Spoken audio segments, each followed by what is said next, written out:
Pertanyaan untuk calon wakil presiden nomor urut 2, Bapak Gibran Rakabuming Raka. Undang-Undang Pokok Agraria mengamanatkan reforma agraria bertujuan merombak ketimpangan penguasaan tanah, menyelesaikan konflik agraria, dan mengatasi kemiskinan. Namun, hingga saat ini reforma agraria belum berhasil diwujudkan. Pertanyaannya, bagaimana strategi paslon untuk mengembalikan tujuan reforma agraria sesuai amanat konstitusi? Waktu Bapak 2 menit dimulai ketika Anda berbicara. Silakan. Baik, terima kasih. Untuk program reforma agraria, ini akan kami kuatkan dan kami sempurnakan. Sekarang sudah ada program PTSL, sudah berhasil membagikan sekitar 110 juta sertifikat. Dulu, sebelum ada program ini, hanya bisa menghasilkan dan membagikan 500.000 sertifikat. Bayangkan itu butuh berapa tahun untuk menyelesaikan masalah. Lalu, sekarang juga sudah ada program redistribusi tanah. Tanah-tanah ex-HGU dan lain-lain disimpan di bank tanah untuk nanti diredistribusi ulang kepada para misalnya pengusaha lokal, petani lokal, dan lain-lain. Sekarang juga ada program One Map Policy.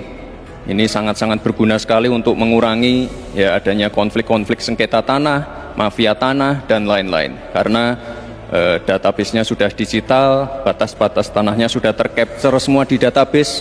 Ini akan sangat-sangat mengurangi yang namanya mafia tanah. Sekali lagi, reforma agraria akan kita lanjutkan dan kita kuatkan. Dan kemarin saya dan Pak Ganjar juga sempat mendapatkan predikat kota lengkap di kota Solo.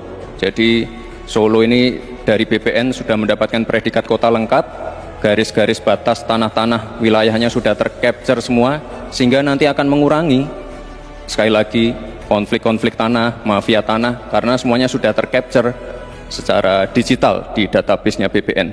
Kuncinya di sini adalah digitalisasi. Dan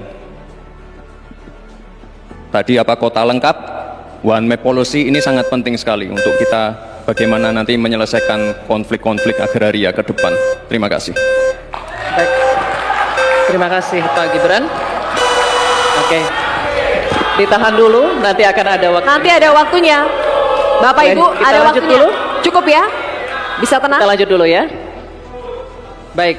Kini kami persilakan calon wakil presiden nomor urut 3, Bapak Mahfud MD, untuk menanggapi. Bapak, waktunya 1 menit dimulai dari saat berbicara. Terima kasih moderator. Jadi kalau melihat ketimpangan penguasaan tanah itu memang coba lihat bisnis sawit itu 39 hektar. Sementara hanya segelintir orang di bisnis sawit. Sementara para petani kita sebanyak 17 juta orang itu kalau dirata-ratakan itu hanya menguasai setengah hektar. Itulah sebabnya dulu ada reforma agraria yang ditugaskan kepada presiden untuk segera dilakukan reforma. Reforma agraria itu ada 2. Ada 3. 1 legalisasi, yang kedua redistribusi, lalu yang ketiga pengembalian klaim-klaim hak atas tanah. Nah, ini yang sekarang belum satu pun ada sertifikat untuk redistribusi. Yang ada itu baru legalisasi, yaitu orang sudah punya lalu diberi sertifikatnya di situ. Yang lain belum dapat nih redistribusinya nih. Terima kasih. Baik, waktunya habis Pak Mahfud. Kini kami akan lanjutkan untuk calon wakil presiden nomor urut 1, Bapak Muhaimin Iskandar, memberikan tanggapan. Waktunya 1 menit dimulai saat berbicara. Silakan. Pak Gibran harus tahu persis ya bahwa redistribusi lahan ini bukan tidak sama dengan sertifikasi. Pemerintah sebetulnya sudah memiliki Perpres 86 tahun 2018 yang menentukan lokasi prioritas reformasi agraria. Sehingga sebetulnya sederhana, laksanakan itu dengan sungguh-sungguh, maka akan terdistribusi hak-hak tanah.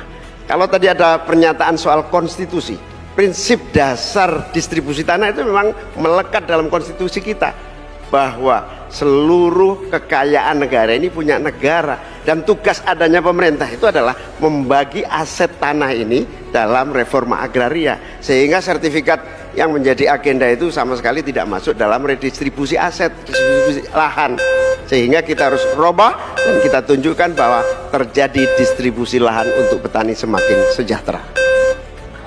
Baik, waktunya habis. Mohon Cukup tenang. ya. Cukup. Nah,